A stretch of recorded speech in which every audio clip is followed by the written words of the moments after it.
nik batez ere, suposatzot hau egitotela, eta gaina zuk esan dozuna adibez zeba zena, igual hor pizat eta baina heldu hauen azela, igual 20 urtekin esango naben ez naben tokauko liteklie. Baina bai pizat, ez dauztena, dana ez dara zuriz eta ez gris eta ez baltza, eta baina nik batez ere historiz hau Antonioa bereziki arrotasunez dekot, eta uste dute nire lehenguzuei, sopelana eta arreitalan gure abizena deko, 21 urteko, hori da nire helburu txikitsue, zumie da, nire inguruen behintzat, nire hordikora, nire ez tekat, nire inguruen behintzat,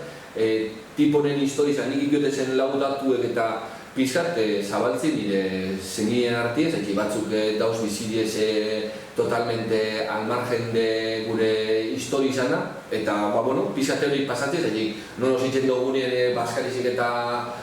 familiarrak eta lan, balako gehizik ez da nik ez dut, hau da, gure familizan gozatza, anekdota bat, importanti dela gure familizan, markau da bena, eki konturatu gabe, zergatik bizi zen ingeso pelanatarrak hemen. Nire ikitek egolako lotura bat leku honekin, igual ez sabela transmitidu, zergatik eta, honek markau zaben Durangon, gure familizan Durangon sortu zan eta ondoren etorri diezen pasarte guztiek, hau asko mugarri izen zen, gero beste mugarri asko egon dieze bizitzan.